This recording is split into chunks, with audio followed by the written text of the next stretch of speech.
Karena itu persiapkan hati dan kehidupan kami semua. Kami siap untuk mendengarkan firman-Mu dalam kekudusan yang telah Engkau berikan dan anugerah yang telah Engkau limpahkan dalam kehidupan kami.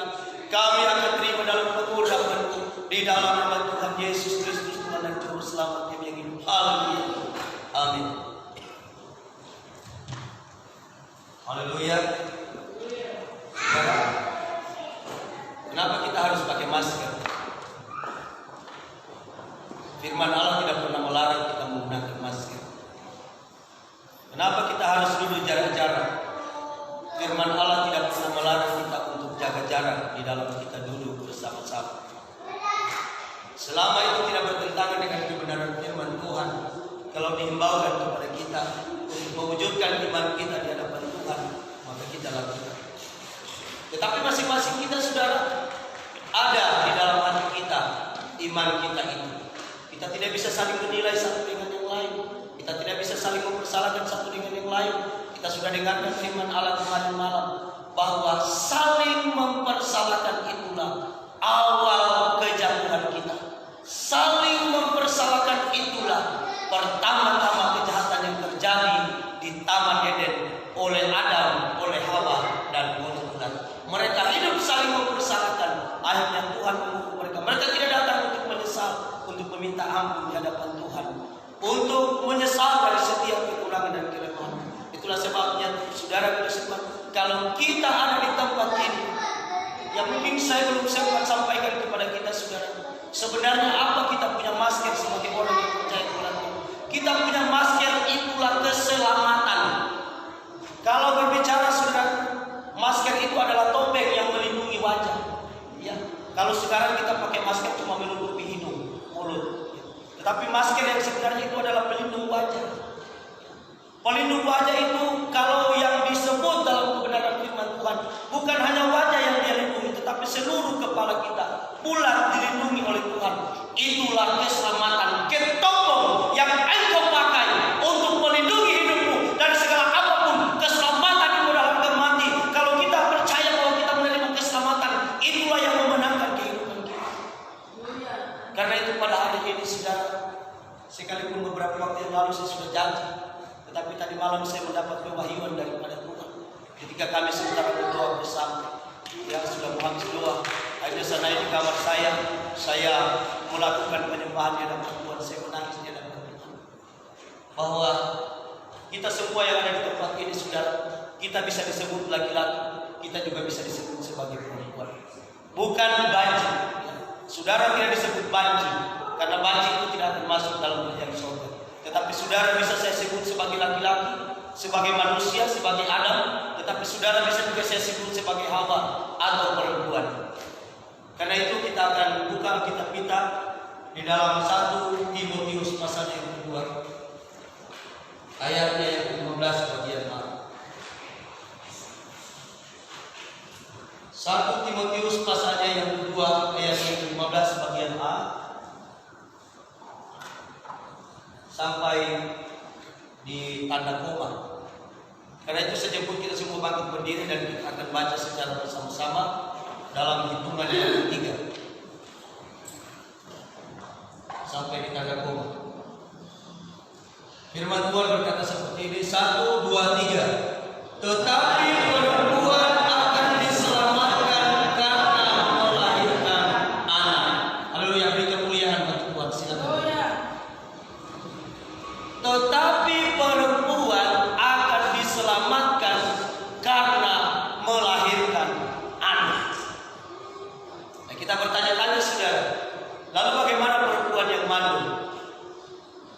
Bagaimana perempuan yang tidak bisa melahirkan anak?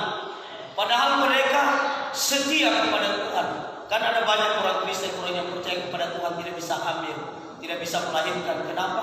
Karena mereka mandul. Lalu melihat ayat ini berarti pasti mereka tidak akan diselamatkan. Kepada siapa sebenarnya Tuhan tunjukkan? Kepada siapa firman ini disampaikan oleh Tuhan? Saya katakan tadi pada kata pendahuluan bahwa saya katakan kita jemaat Tuhan, bisa saya katakan kita sebagai laki-laki, tetapi bisa juga saya katakan kita sebagai perempuan. Karena itu kita akan mulai belajar, sekalipun banyak ayat pada saat ini tapi tidak akan lama. Itu keyakinan saya sudah. Ayatnya sudah yang banyak. Ya.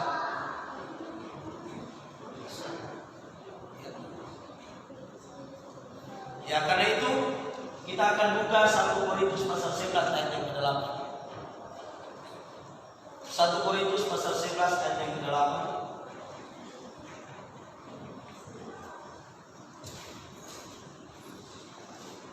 Sebab laki-laki tidak berasal dari perempuan, tetapi perempuan berasal dari laki-laki. Ingat saudara, sebab laki-laki tidak berasal dari perempuan, tetapi perempuan itu berasal dari laki-laki. Di dalam kitab Kejadian pasalnya yang kedua, saudara jelas dikatakan di sana bahwa Hawa itu diambil dari daging Adam, diambil dari tulang rusuk oleh Adam. Itulah sebabnya dia disebut sebagai perempuan. Saya buka dulu saudara, baru saya bilang supaya tidak dipindah-pindah itu. Saya akan baca di dalam Keluaran 2 ayat yang ke-23. Lalu berkata manusia itu, inilah dia tulang dari tulangku dan daging dari dagingku. Ia akan dinamai perempuan sebab ia diambil dari laki-laki. Ya, ternyata dibuka saudara.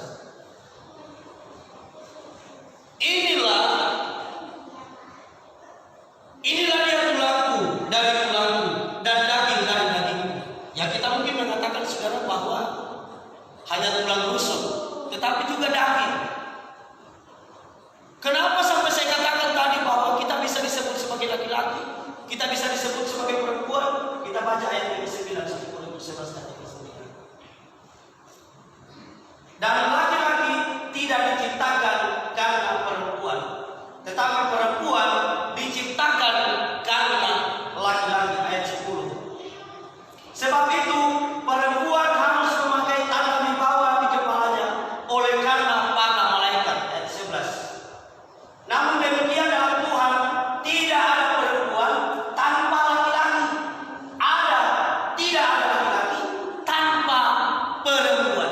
Ini yang menjadi ayat kunci dari semuanya ini, sehingga sebentar kita akan tahu siapa sebenarnya diri kita, siapa sebenarnya yang disebut bahwa perempuan harus melahirkan anak, maka dia akan menerima keselamatan.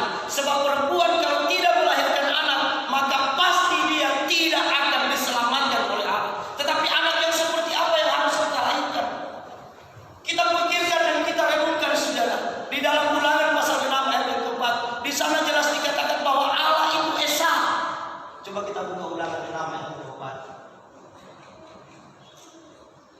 Dengarlah hai orang-orang Israel, Tuhan itu Allah kita, Tuhan itu Esa. Kata Esa saudara itu tidak dua, tetapi dia tunggal. Tuhan kita itu adalah tunggal. Tetapi kenapa sampai harus ada yang disebut anak tunggal Allah? Dan untuk di perjanjian baru jelas dikatakan di dalam Markus pasal yang ke-12 ayat yang ke-29. Jangan nanti kita katakan mungkin hanya di perjanjian lama. Markus 12 ayat yang ke-29. Ini adalah perkataan dari Tuhan Yesus Kristus. Jawab Yesus, hukum yang terutama ialah, dengarlah hai orang Israel, Tuhan Allah kita, Tuhan itu Esa. Amin saudara. Tuhan Allah kita itu, Tuhan itu Esa. Tetapi kenapa sampai harus ada anak tunggal Allah? Di dalam Yohanes pasal 3 ayat ke-16. Karena itu ayat Yohanes 3 ayat 16. Karena begitu besar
1 Yohanes 4 ayat yang ke-9. 1 Yohanes 4 ayat yang ke-9. Maka 1 Yohanes 4 ayat yang ke-9. Dalam hal inilah kasih Allah dinyatakan di tengah-tengah kita, yaitu bahwa Allah telah mengutus anaknya yang tunggal ke dalam dunia supaya kita hidup olehnya. Amin, saudara. Dalam hal inilah kasih Allah. Ingat, kita taruh tanda kutip kata kasih Allah. Dinyatakan di tengah-tengah kita, yaitu bahwa Allah telah mengutus anaknya yang tunggal ke dalam dunia supaya kita hidup olehnya. Sehingga di dalam Yohanes 1 ayat ke-12, siapa yang menerimanya akan diberinya kuasa untuk menjadi anak-anak Allah, yaitu mereka yang percaya di dalam namanya. Ini dengan kita percaya bahwa Dia diutus sebagai anak tunggal Allah datang ke dunia, saudaraku, Dia ini bukanlah anak tunggal Allah, tetapi Dia adalah firman Allah, tetapi Dia harus disebut sebagai anak tunggal Allah oleh karena kasih-Nya yang begitu besar dalam kehidupan kita untuk berbicara kepada suatu kegenapan janji yang telah diberikan oleh Tuhan mulai dari Adam dan Hawa. Dia katakan, beranak cuculah kalian dan penuhilah bumi, dan disempurnakan di dalam janji kepada Abraham bahwa daripadamu akan lahir seorang anak yang akan nanti memberikan keselamatan.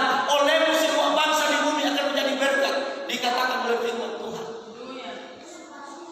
Sehingga Sarah sampai pada usia tuanya dia disebut, saudara, tertawa karena ketika disampaikan bahwa dia akan melahirkan seorang anak laki-laki. Nah, bagaimana, saudara? Kasih karunia kok bisa dia sebagai anak tunggal Allah? Kemudian kita beranjak kepada Roma pasal 8 ayat 29. Roma 28 ayat 29. Kita tahu bahwa Yesus itu adalah anak tunggal Allah.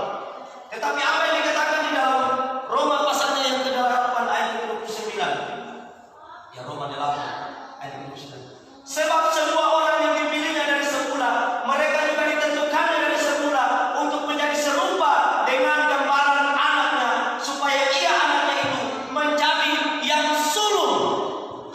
Yang menjadi yang sulung berarti tadi dia adalah anak tunggal Allah, sekarang menjadi sulung dari banyak saudara. Kenapa, saudara? Dan harusnya gambaran, dan kita telah dipilih dan ditentukan sejak dari semula untuk menjadi serupa dengan gambarannya. Kita serupa. Ingat penciptaan manusia pertama, Allah menciptakan manusia. Ya, Dia tidak menciptakan perempuan, tetapi Dia menjadikan manusia yang disebut Adam. Ya. Kemudian dari Adam Dia buat Adam tertidur. Ketika Adam tertidur, Dia ambil tulang rusuknya. Kemudian Dia bentuk lagi perempuan dan disebut sebagai perempuan, dan ditaruh daging di dalamnya, menjadilah seorang perempuan yang adalah sebagai penolong dari manusia. Perempuan itu adalah penolong dari manusia. Perempuan itu adalah penolong bagi laki-laki. Perempuan itu adalah, saudara, teman pewaris untuk mewarisi kerajaan Allah. Dia menjadi yang sulung. Tadi kita sebut dia sebagai anak tunggal Allah. Ini untuk menuju kepada kegenapan firman Tuhan bahwa Allah kita itu adalah Allah yang esa.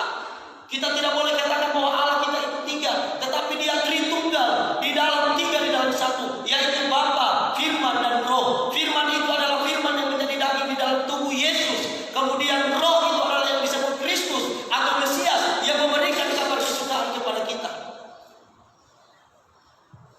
Kenapa, saudara? Kita baca 1 Yohanes pasal 3 ayat yang pertama. Lihatlah, inilah bukti kasih dari Allah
Dilihatnya bahwa oleh karena sinanya, aku telah menceraikan Israel, perempuan murtad. Ingat, kata Israel itu adalah perempuan murtad.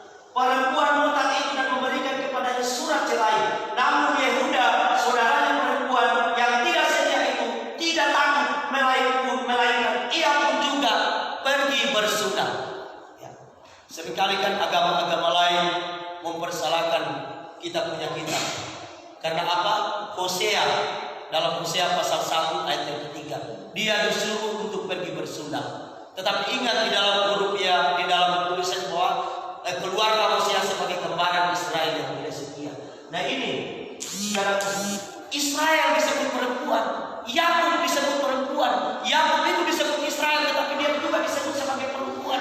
Oleh karena kehidupan kita di saat sekarang ini, itulah sebabnya saat kerajaan surga akan dinyatakan, akan terjadi lagi zaman Nuh, di mana orang-orang yang percaya yang disebut sebagai gereja Tuhan, yang disebut sebagai perempuan, mereka akan pergi bersinah dan melahirkan Rohma dan Loami, yaitu hasil dari percabulan, hasil dari persilahan, bukan hasil persinahan secara manusia, secara jasmani, tetapi persinahan rohani yang kita buat. Kita mencari di dalam Ulangan pasal yang ke-11 ayat 16, di sana dikatakan bahwa kita terbujuk, kita menyembah kepada patung, kita menyembah kepada berhala, kita lebih percaya kepada kehidupan atau kuasa-kuasa yang ada. Kita tidak lagi percaya, berharap, bersandar hanya kepada Tuhan. Kita meninggalkan persekutuan, padahal kita yang pernah mengatakan bahwa kita datang dalam persekutu akan ada kekuatan Allah untuk menjaga, melindungi kita, memelihara kita. Itulah sebabnya Allah berkata, umatku binasa karena tidak mengenal Allah. Mereka datang beribadah ke tempat ini, hanya bibir mereka, mulut mereka menyampaikan pada hati mereka ada kepada tempat lain, bersinah dengan Allah lain. Hati mereka tidak disunat, bukan sunat secara lahiriah, tetapi sunat secara rohaniah. Tidak dibersihkan, dia punya kenajisan, sehingga mereka bebas saja untuk bersinah. Bersinah seperti apa? Itu akan terjadi, dan kita sudah melihat sekarang kenapa sampai Tuhan datang menghukum dunia. Saudara, peristiwa zaman Nuh sudah terjadi persinahan di dalam gereja, bukan persinahan secara jasmani sekalipun itu mungkin ada. Ingat, hal kerjaan surga tidak bercerita tentang hal jasmani, tetapi hal kerjaan surga itu berbicara tentang hal-hal rohani, hal-hal hidup surga, tidak berbicara tentang hal-hal jasmani. Kenapa sampai Yesus harus dicobai di padang gurun? Yesus dicobai di padang gurun untuk memenangkan kekalahan Adam di Godan pada zaman dia ada di perjanjian, dia pada hari pertama. Ingat, saudaraku, siapakah yang dinubuatkan oleh Yesaya? Dalam Yesaya 9 ayat yang ke-7, maka perempuan, coba Yesaya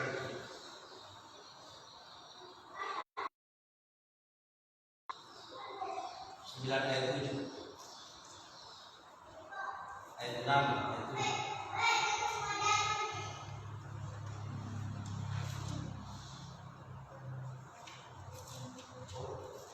Yesaya, Tuhan telah berfirman kepada Yakub,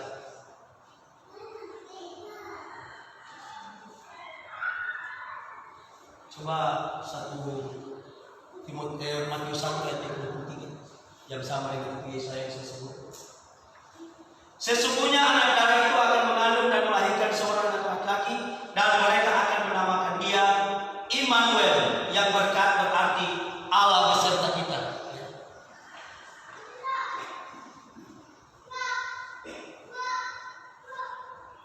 Oh, Yesaya itu bukan ayat 14, bukan ayat Yesaya 7 ayat 14, terbalik. Sebab itu Tuhan sendiri yang akan memberikan kepadamu sesungguhnya suatu petanda, sesungguhnya seorang perempuan muda mengandung dan akan melahirkan seorang anak laki-laki, dan dia akan menamakan dia Immanuel.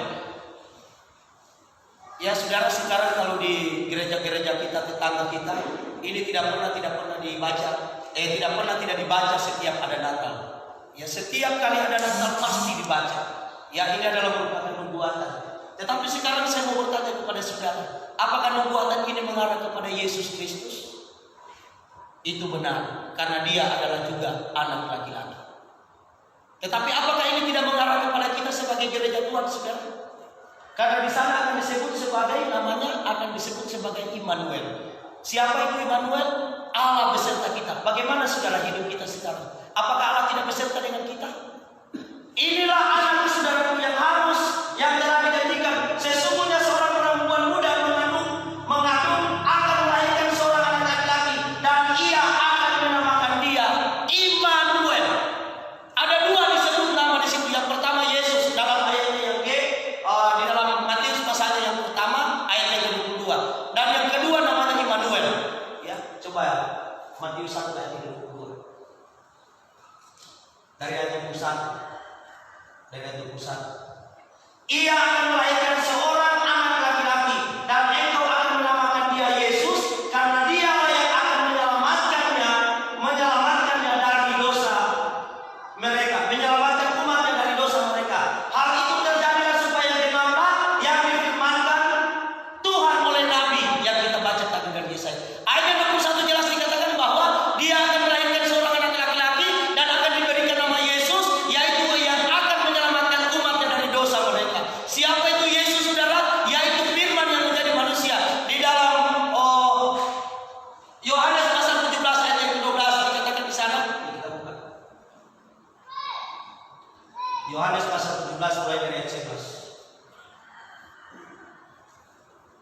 Dan aku tidak ada lagi di dalam dunia, tetapi mereka masih ada di dalam dunia, dan aku datang kepadamu, ya Bapa yang kudus, pelihara mereka di dalam namamu, yaitu namamu yang telah engkau berikan kepadaku. Nama siapa, saudara? Yesus punya nama, itu adalah nama Tuhan. Amin, saudara. Karena namamu yang telah engkau berikan kepadaku. Ingat, Yesus itu harus menjadi anak tunggal Allah oleh karena kasih karunia, sehingga oleh kasih karunia kita memperoleh jalan untuk menerima keselamatan. Kemudian oleh keselamatan karunia yang diberikan dalam keselamatan itu, kita menjadi percaya oleh iman kepada Tuhan. Kemudian kita diangkat menjadi anak-anak Allah. Setelah itu, saudaraku, Yesus menjadi yang sulung. Dia sulung sebagai dosa, dia mati di kayu salib, saudaraku, dan dia dikubur, dan dia bangkit kembali menjadi kepada yang sebenarnya, yaitu nama yang sebenarnya, nama Bapa yang diberikan kepada dia. Jadi Yesus itu adalah nama dari Bapa itu sendiri, yaitu Tuhan. Sehingga kita sebut bahwa Petrus mengatakan, hamba-hamba Tuhan, rasul-rasul mengatakan, itulah sebabnya dia dijadikan Tuhan, karena memang dia adalah Tuhan. Dan kita sebut dia Tuhan Yesus Kristus. Allah kita itu adalah yang salah, yang tidak memperanakan. Tapi kenapa saudaraku dia harus menjadi anak? Dan kenapa sampai harus ada dinubuatkan bahwa perempuan itu harus melahirkan anak, dan dia harus selalu berahi kepada siapa? Sedangkan firman Tuhan berkata, hendaklah orang yang suami istri berolah-olah seperti mereka tidak satu pasang suami istri. Ya, tetapi sebenarnya mereka adalah suami istri, karena Tuhan sudah menubuatkan. Maka itu seorang laki-laki akan meninggalkan keluarganya dan pergi bersatu dengan istrinya, dan mereka menjadi satu daging. Apakah manusia suami istri secara jasmani menjadi satu daging? Tidak. Tetapi yang disebut menjadi satu daging, yaitu gereja Tuhan, perempuan yang sejati, perempuan yang sempurna, menjadi satu daging. Karena di dalam diri kita tempat tinggalnya Allah, dia ada di dalam kita. Kita makan tubuh dan darahnya, maka kita bersekutu dengan persekutuan di dalam Tuhan lewat tubuh dan darah Tuhan. Mana manusia secara jasmani mereka akan menjadi satu daging? Tidak. Tetapi mereka adalah dua. Nubuat siapa yang dinubuatkan? Seorang manusia, seorang laki-laki akan pergi meninggalkan ayah dan ibunya. Di mana pernah dikatakan, saudaraku, bahwa bapaknya ada ibunya, saudara laki-laki, saudara perempuan, yaitu mereka yang melakukan kebenaran firman Allah. Perkataan di dalam Matius pasal yang ke-12 ayat yang ke-50. Matius 12 ayat yang ke-50.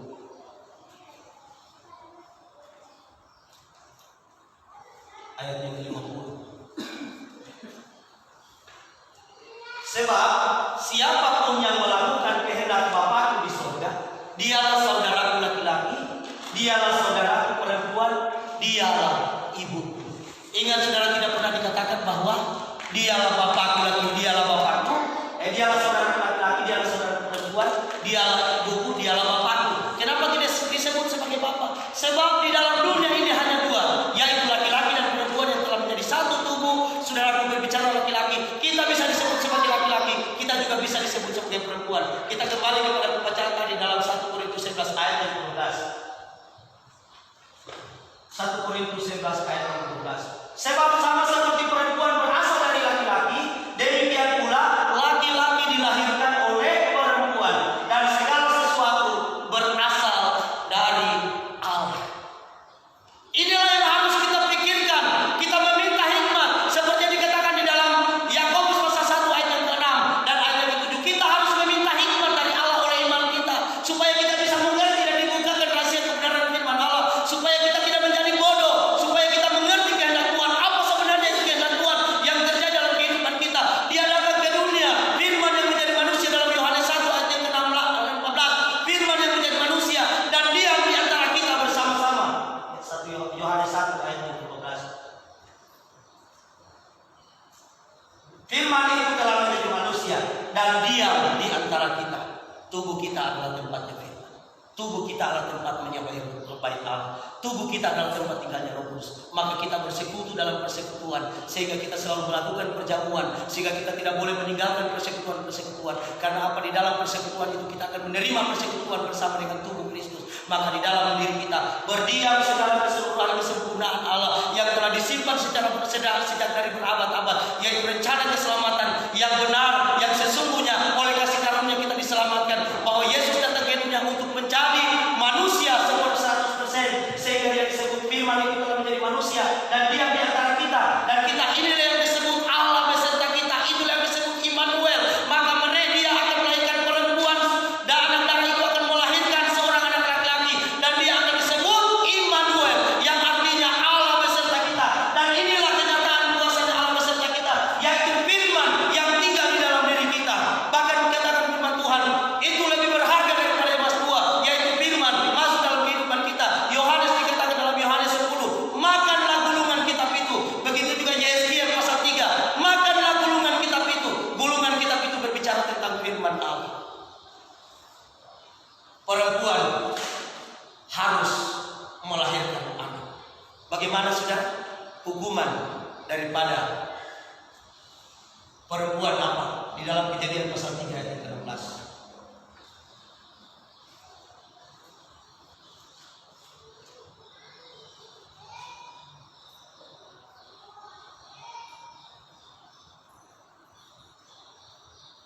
Kejadian pasal 3 ayat 16. Firman-Nya kepada perempuan itu, susah payahmu waktu mengandung akan kubuat sangat banyak, dan kesakitan engkau akan melahirkan anakmu. Namun engkau akan berahi kepada suamimu, dan ia akan berkuasa atasmu. Kalau gereja-gereja lain, saudara, mereka pakai ayat yang ditulis dalam 1 Timotius 2 itu ayat yang ke-12, bahwa aku tidak mengizinkan perempuan mengajar laki-laki. Ya. Itu tidak berbicara kepada keadaan manusia secara jasmani, tetapi itu berbicara kepada manusia secara rohani. Ya. Kita tidak bisa mengajar Tuhan. Ya. Kita ini adalah perempuan-perempuan atau umat Israel yang disebut sebagai perempuan, orang Yehuda yang disebut sebagai perempuan, yang kita akan dipersiapkan sebagai mempelai. Kita akan sampai kepada kita ini akan disebut sebagai perawan suci yang dipersembahkan untuk menjadi calon pengantinnya Allah. Tetapi perawan suci harus melakukan kehidupan sama seperti Maria. Yaitu apakah Maria yang disebut sebagai perawan suci? Apakah Maria yang disebut sebagai perawan suci, saudara? Yang disebut sebagai perawan suci itulah kita, gereja Tuhan, akan melahirkan anak-anak bagi kerajaan Allah. Bukan saudara Tuhan, memang benar bahwa Maria itu adalah perawan suci, tetapi namanya manusia tidak ada yang kudus, namanya manusia tidak ada yang tidak suci. Semuanya hidup dalam kesesatan, semua hidup dalam dosa. Tetapi siapa, saudara? Kita baca di dalam kembali pada pembahasan tadi. Ini kan kita akan berahi. Kita akan berahi kepada siapa, saudara? Kita akan berahi terus kepada Allah. Kita akan berahi kepada firman Tuhan. Sebab itu Daud berkata bahwa kerinduanku ialah kebenaran firman Tuhan. Kerinduanku adalah untuk selalu bersekutu bersama dengan Tuhan. Kerinduanku yaitu untuk selalu berada bersama-sama dengan Tuhan. Apapun yang terjadi, kita tetap harus bersekutu kepada Tuhan. Karena inilah janji keselamatan Allah, bahwa sesungguhnya bahwa Allah menyatakan kasih dan karunia-Nya kepada kita supaya kita bisa menerima keselamatan itu. Karena itu kita kembali membaca di dalam 1 Timotius pasal 2 ayat yang ke-15 bagian B.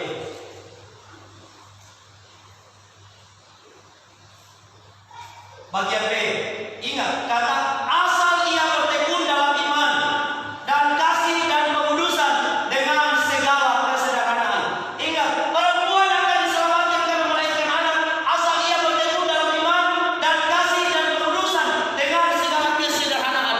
Ada kata tetapi, dia harus bertekun ya dalam iman dan kasih dan pengudusan dengan segala kesederhanaan. Sekarang kita mau kembali melihat peristiwa Maria sebagai seorang perawan suci. Apakah benar Maria adalah perawan suci yang sesungguhnya? Maria mendapat kasih karunia dari Allah, bahwa kepadamu diberikan kasih karunia sebab engkau akan melahirkan Tuhanmu yang akan menyelamatkan Israel. Dia disebut Yesus. Kita sudah dengarkan tadi firman Allah berkata bahwa namamu yang telah engkau berikan kepadaku, nama siapa? Nama Bapa, nama Tuhan, itulah Yesus. Dan kita sebut Tuhan Yesus Kristus. Allah kita itu tidak tiga, Allah kita itu hanya satu, dan namanya adalah Tuhan Yesus Kristus. Allah kita Allah yang Esa.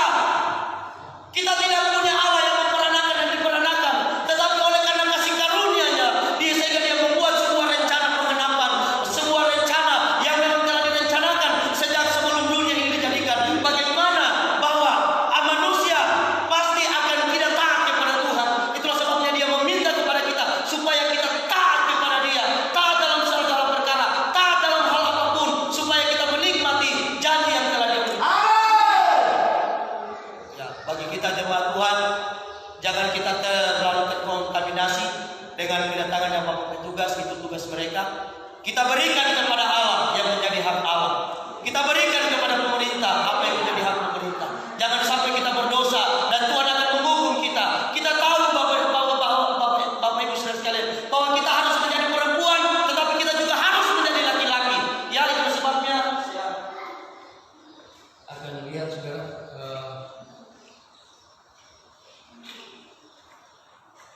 Coba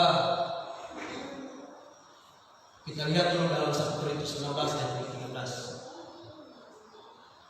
1 Korintus 16 ayat 13. Berjaga-jagalah, berdirilah dengan teguh dalam iman, bersikaplah sebagai laki-laki dan tetap kuat.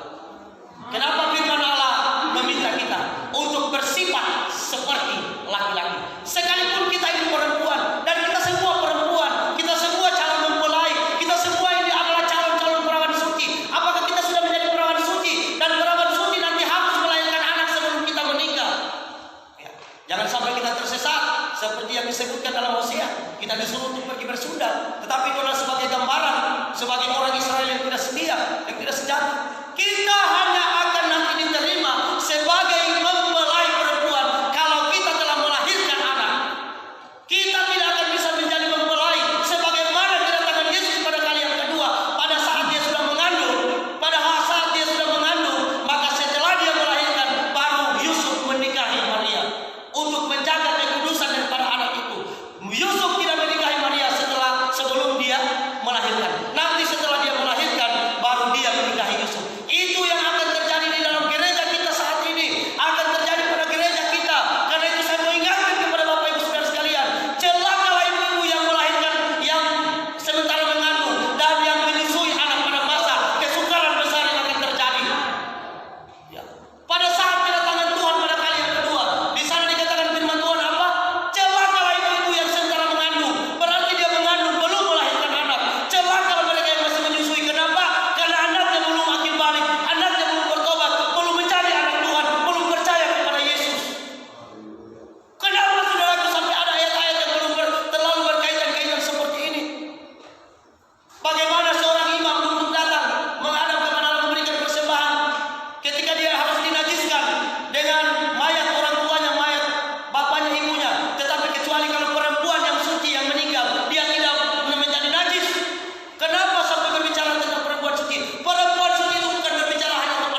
Ayat 12 ayat 5.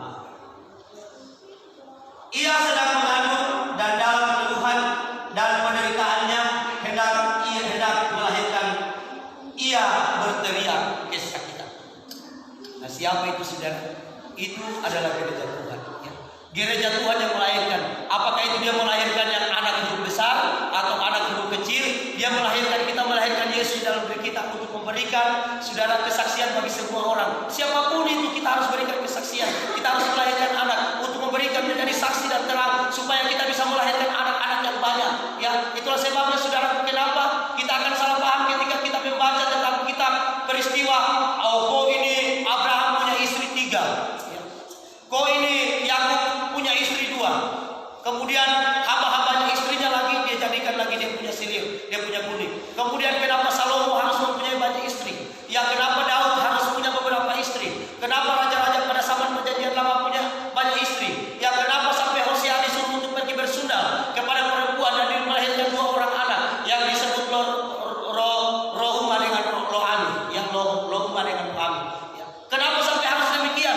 Seakan-akan bahwa kita ketika kita membaca kitab perjanjian lama, kita akan sepertinya mau tersesat, bisa kita salah gunakan kebenaran firman Allah. Sama seperti yang saya katakan tadi dalam 1 Timotius 2 ayat 12. Orang banyak digunakan sehingga mereka tidak gunakan perempuan untuk melayani Tuhan. Sedangkan firman Tuhan kita sudah katakan harus bersikap sama seperti laki-laki supaya kita, sehingga firman Tuhan katakan bahwa tidak boleh kita panas, ya, tidak boleh kita suam-suam kuku. Tuhan tidak akan memberikan keselamatan kepada kita. Lebih baik kita panas atau kita dingin satu kali. Ya, jangan kita setengah-setengah suam-suam kuku. Kita tidak bisa juga menilai mereka yang dingin saudara tidak akan masuk surga, mereka yang panas tidak akan masuk surga. Ya, tetapi bagi mereka yang suam-suam kuku pasti mereka akan dibuang kecampakan. Mereka yang hidup ragu-ragu, yang memiliki saudaraku mengabdi kepada 2 Tuhan, mengabdi kepada Mammon, mengabdi juga kepada Allah. Mereka percaya kepada Tuhan, percaya juga kepada hal-hal lain, percaya kepada mujizat Allah, tetapi mereka juga percaya kepada mujizat dunia. Mereka datang selalu berdoa kepada Tuhan, sembuhkan aku, tapi mereka juga mencari kesembuhan kepada manusia. Ini saudaraku mempertuhankan 2, yang itu membuat kita bersinar di hadapan Tuhan, sehingga Tuhan akan datang menghukum kita. Tuhan akan datang memberikan penghakiman mulai dari umat-umat Allah. Ayat yang keempat, Wahyu 12 ayat yang keempat.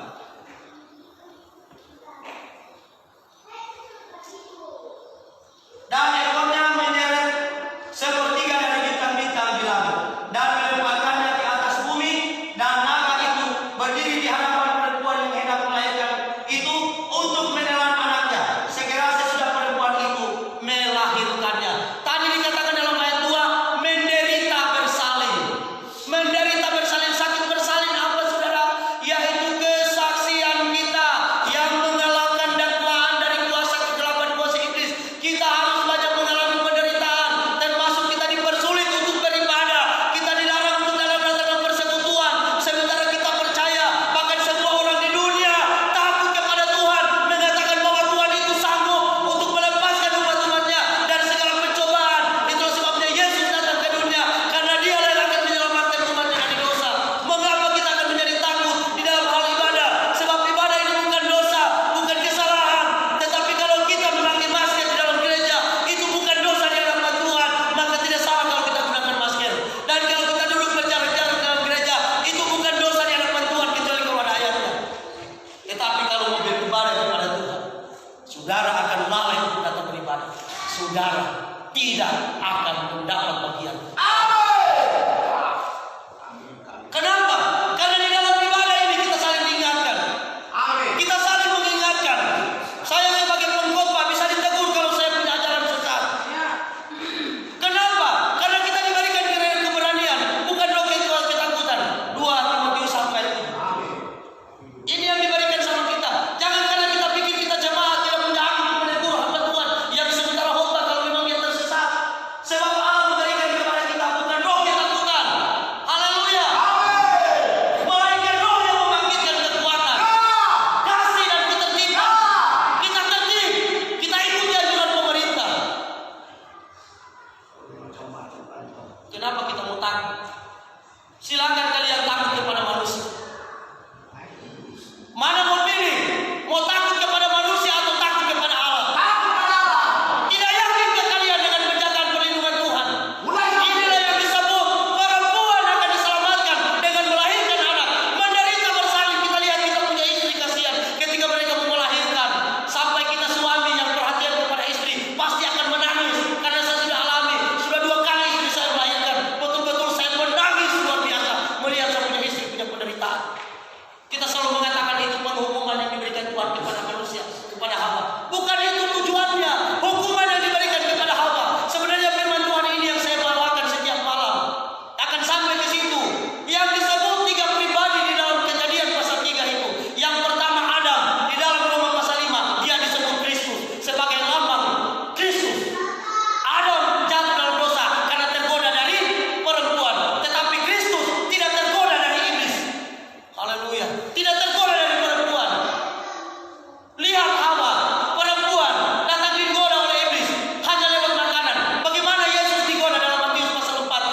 Coba kembali 1 Korintus pasal 11. Sebab sama seperti perempuan berasal dari laki-laki, demikian pula laki-laki dilahirkan oleh perempuan, dan segala sesuatu itu berasal dari Allah. 1 Timotius 2 ayat 14.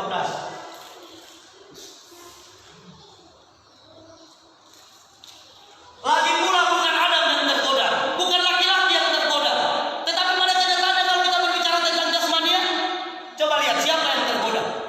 Tidak mungkin perempuan yang tergoda sama laki-laki, laki-laki yang tergoda. Itu kalau kita berbicara secara lahiriah, tetapi secara rohania, saudara, bukan Adam yang tergoda, melainkan perempuan itulah yang tergoda dan jatuh ke dalam dosa. Siapa perempuan yang dikatakan oleh Yeremia? Mereka telah pergi melacur, mereka telah pergi bersundal, ya, bukan pelacur seperti yang ada di rumah-rumah pelacur. Itu memang Tuhan tentang dan tidak suka. Tetapi yang paling utama, kita menunjuk orang secara jasmania bahwa mereka melacur, padahal kita tidak tahu diri kita sendiri. Itulah sebabnya kita melihat selubang ada di mata saudara kita, padahal sebenarnya balok yang sudah masuk di dalam menusuk mata kita tidak lihat. Kenapa? Kita melihat orang-orang yang harus jasmania saja melacur. Sampai ketika perempuan yang melacur dihadapkan kepada Yesus, ini dia pelacur pendosa berat, harus dihukum, dilempar dengan batu sesuai dengan hukum kita. Kemudian kalau ada di antara kalian yang tidak berdosa, silakan kalian lempar perempuan ini. Tuhan bertunduk menunduk menulis di tanah. Begitu dia menghakimi kepala, so mana mereka? Sudah pergi. Kalau begitu aku juga tidak akan menghukum kau, pergilah. Ya. Ini kita melihat kesalahan orang secara jasmani, padahal kita pikir kita tidak lihat diri kita yang lebih besar, sudah seperti unta kita sedang telan, balok sudah menusuk kita punya mata kita tidak. Belacur bukan dalam hal pelacuran secara jasmani, pelacuran secara rohani. Kita menduakan Tuhan. Kita takut kepada corona. Kita takut kepada hal-hal manusia yang hanya bisa melindungi tubuh kita secara jasmani. Itu pun kalau mereka bisa. Tetapi kita tidak takut kepada Tuhan yang bisa menjaga firman. Dia menjaga tubuh, dia menjaga roh kita, dia menjaga jiwa kita, dia menjaga segala apa kita. Tidak sanggup Tuhan untuk menjaga. Itulah sebabnya kita akan menderita saat kita mau bersalin. Tetapi ingat di dalam Wahyu 12 ayat yang ke-14, apa yang akan terjadi pada perlindungan kita kalau kita setia kepada Tuhan. Wahyu 12 ayat yang ke-14, firman Allah berkata, kepada perempuan itu diberikan kedua sayap dari burung nasar yang besar, supaya ia terbang ke tempatnya di padang gurun, di mana ia dipelihara jauh dari tempat ular itu selama 1 masa dan 2 masa dan setengah masa. Kita harus percaya bahwa Tuhan akan memelihara kita, Tuhan akan melindungi kita, apapun yang terjadi dalam kehidupan ini, saudaraku. Hari ini mungkin polisi sudah lebih banyak daripada minggu lalu, mungkin minggu depan lagi polisi akan lebih banyak lagi daripada itu. Tetapi ingat saudara, kepadamu diberikan roh, bukan roh ketakutan, tapi roh yang membangkitkan kekuatan untuk bisa menghadapi segala musuh. Mereka bukan musuh kita, tetapi roh yang akan datang menghancurkan kita, untuk datang menghalang-halangi kita. Firman Allah berkata, janji Tuhan berkata, jangan kamu menghalangi anak-anak itu, sebab mereka yang punya kerajaan surga. Siapa anak-anak itu? Anak-anak yang dilahirkan oleh perempuan. Siapa perempuan yang melahirkan itu? Yaitu anak laki-laki yang dilahirkan oleh perempuan tadi. Laki-laki, saudaraku, berasal daripada Tuhan, tetapi laki-laki dilahirkan oleh perempuan, dan perempuan itu berasal dari Allah, tetapi kedua-duanya berasal dari Allah. Ingat, penjagaan perlindungan pertolongan Tuhan. Ya, jangan pernah kita mengatakan, saudaraku, ya, kita harus percaya bahwa Yesus adalah dia mengutus anaknya yang tunggal kepada kita. Tetapi kita juga harus percaya bahwa Allah kita itu adalah yang esa. Kenapa sampai harus terjadi seperti itu? Kita percaya bahwa karya penyelamatan oleh kasih karunia-Nya datang kepada kita untuk memberikan keselamatan yang sempurna, yaitu kita yang siap untuk menghadapi segala apapun. Dalam 2 Timotius 3 ayat 12, kita harus siap menderita aniaya. Aniaya itu harus terjadi, tetapi aniaya yang disebut yaitu kita sakit untuk melahirkan, dan kita akan terus berahi. Yang dikatakan firman Tuhan berahi itu apa? Berahi, suka terus untuk datang kepada firman Allah. Saya teringat saudara ayat kunci, ayat yang terakhir yang di dalam Yohanes pasal 16 ayat 21. Inilah janji Tuhan kepada kita, perempuan-perempuan atau gereja-gereja Tuhan sebagai mempelai Kristus. Ya, seorang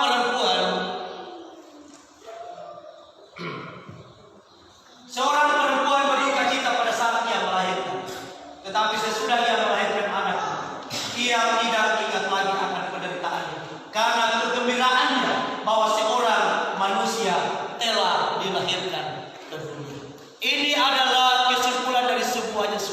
bahwa ketika kita melahirkan anak, ketika kita berusaha susah-susah menderita dalam dunia sehingga kita menyanyikan pujian, saya mau iring Yesus, saya mau iring Yesus sampai selama-lamanya. Sekalipun hidup susah menderita dalam dunia, itu adalah inspirasi pujian berbicara tentang gereja Tuhan untuk menghadapi banyak persoalan, banyak pergumulan. Tetapi ketika kita harus mengalami duka cita itu, kita setelah kita melahirkan anak, apa digantikan? Kegembiraan. Ya, kegembiraan. Sudah tidak akan ingat lagi ke penderitaannya. Sekalipun itu berbicara tentang kerajaan surga, tetapi ketika ada kita bisa menyelamatkan satu jiwa, itu malaikat di surga bertepik sorak. Tetapi dengan sendirinya di dalam diri kita akan sangat senang. Aku sudah bisa berbuat untuk Tuhan. Aku sudah bisa menyelamatkan untuk Tuhan. Aku sudah bisa memberikan kesaksian untuk Tuhan. Karena aku sudah bisa melakukan hal-hal yang berkenan di hadapan Tuhan, membawa jiwa-jiwa datang kepada Tuhan untuk hormat dan kemuliaan. Ingat saudara, ketika kita harus menderita persoalan bersalin, ketika kita sudah habis melahirkan, kita tidak akan ingat lagi penderitaan yang telah terjadi. Itu sekalipun berbicara tentang surga, tetapi berbicara juga tentang kehidupan kita ada di dunia. Itulah sebabnya kita meminta kepada Tuhan, jadilah kehendak-Mu di bumi seperti di surga. Kita minta supaya kehendak Allah yang ada di surga terjadi di bumi. Maka ketika ada terjadi di bumi, itulah yang Dia berikan. Damai sejahtera tinggalkan kepada kalian, yaitu manusia yang berkenan di antara manusia yang berkenan kepada kita. Kita diberikan damai sejahtera. Sukar sulit kehidupan kita harus kita hadapi bersama. Kita terlalu yakin, kita tetap percaya. Kita harus percaya bahwa Tuhan sanggup untuk menjaga dan melindungi kita. Tidak perlu kita takut dengan hal-hal apapun. Kalau saudara percaya akan kebenaran firman Allah, saudara silakan bebas bergerak kemanapun, berusaha mencari apapun. Jangan kita terikat dengan hal kejadian apapun. Ya, asal kita menjaga setiap himbauan dari pemerintah, saudara. Kita tidak bisa untuk di lockdown tinggal di rumah, karena semakin kita akan sengsara. Ya, semakin kita akan sengsara, saudaraku. Bukan kesengsaraan yang dibuat oleh Tuhan, tetapi kesengsaraan yang kita cari-cari sendiri. Kita mau mencari untuk apa? Kita mau keluar harus mencari, ya, mencari kebutuhan kita. Tetapi ingat, kita hanya bersandar berharap kepada Tuhan. Bukan berarti kalau kita harus keluar membuat karena kita khawatir kita akan kekurangan apapun. Jangan kamu khawatir, karena Tuhan sanggup untuk memelihara ini. Dia sudah membuat sebuah acara. Dia harus mempermalukan dirinya dari Allah, harus menjadi manusia. Kemudian dia kembali kepada Allah menjadi Allah yang sempurna. Itulah sebabnya firman-Nya berkata, Akulah Aku yang mengutus aku. Dalam Keluaran pasal 3 ayat 14. Itu berbicara tentang Tuhan Yesus Kristus. Dan nama daripada yang kita sembah itulah Tuhan Yesus Kristus. Bukan tiga, tetapi mereka adalah satu. Dia adalah satu, tunggal, itu esa. Tuhan kita Yesus Kristus. Kalau di dalam bahasa Ibrani-nya YHWH Yeshua HaMashiach. Ya, kalau di dalam bahasa Arabnya dia dikatakan Huwa Isa Al-Masih. Itu yang akan memberikan keselamatan kepada kita. Masalah nama, jangan sampai nanti kita datang disesatkan oleh nama. Ya, tetap kita percaya kepada Dia yang menciptakan langit dan bumi, yang telah memberikan keselamatan kepada kita. Apapun nama itu, kita tidak bisa prediksi siapa sebenarnya namanya. Yang firman Tuhan di dalam Amsal pasalnya yang ke-30 ayat yang keempat, siapa namanya dan siapa nama anaknya. Nama anaknya itulah gereja Tuhan. Nama anaknya itulah Israel rohani. Nama anaknya itu adalah perempuan yang melahirkan anak. Yang bagi perempuan yang tidak melahirkan anak akan ditinggalkan celaka. Karena itu Bapak Ibu Saudara sekalian, pada hari ini kiranya mungkin penyampaian kebenaran firman Tuhan yang saya sampaikan, saya adalah manusia yang belum sempurna, tetapi ada Roh-Nya yang membangkitkan kekuatan kepadaku, akan melengkapi engkau. Karena itu penuhlah engkau dengan Roh Kudus. Engkau harus penuh dengan Roh Kudus. Jalan satu-satunya untuk kita bisa menghadapi segala tantangan, kunci dari segala keberhasilan kita hanya dengan kita menjadikan diri kita sebagai tempat kediamannya Allah. Bahwa Dia datang dalam firman-Nya, diam di dalam kita. Kita ini sebagai bejana-bejana yang harus dipenuhkan selalu dengan firman Allah, yaitu Yesus Kristus. Diam di dalam kita, dan kita akan dapat menjalani dan menikmati kehidupan dalam kasih dan anugerah Tuhan. Haleluya. Saya undang hubungan musik untuk datang ke tempat ini. Karena begitu besar kasih Allah. Haleluya. Karena begitu Allah cinta dunia, kasih Tuhan. Terserah. Saya mau iring Yesus. Saudara, mari kita bangkit berdiri semua.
Kita mau iring Yesus. Kita mau setia ikut Dia. Apakah saudara kita akan siap sedia dalam penderitaan apapun yang harus kita alami? Penderitaan itu akan lebih sakit daripada penderitaan orang yang sakit bersalin. Bahkan sampai kita harus dianiaya. Apakah engkau akan siap ketika engkau berjanji dalam ujian, sekalipun hidup susah, menderita di dalam dunia, kita akan tetap iring Yesus untuk selama-lamanya. Semua orang menyanyikan pujian itu. Semua hamba Tuhan mengerjakan umatnya menyanyikan pujian itu. Tetapi mereka ada penderitaan sedikit saja mau datang kepada mereka. Mereka sudah lekas mundur. Mereka telah menjadi bodoh. Mereka tidak punya kekuatan yaitu Roh Allah. Sembarang kita mengaku di hadapan Tuhan. Sembarang kita menantikan janji kita pada Tuhan. Apakah pujian itu bukan pujian kepada Tuhan?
dihakimi dengan apa yang bisa dihakimi kepada saya.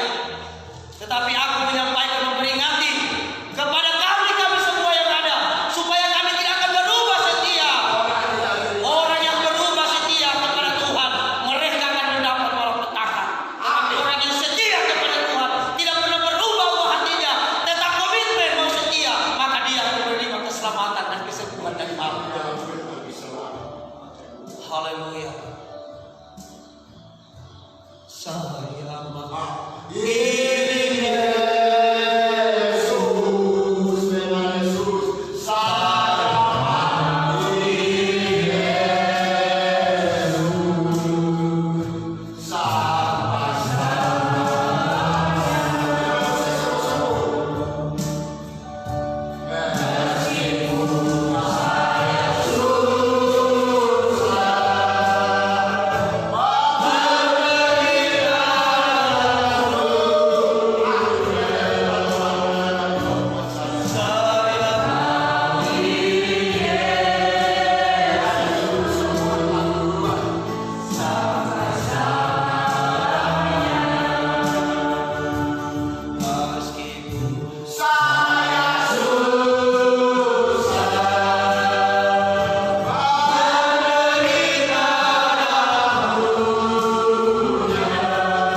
Ya Allah Bapa di surga, Engkau melihat tangan-tangan anak-anakmu yang terangkat di hadapan.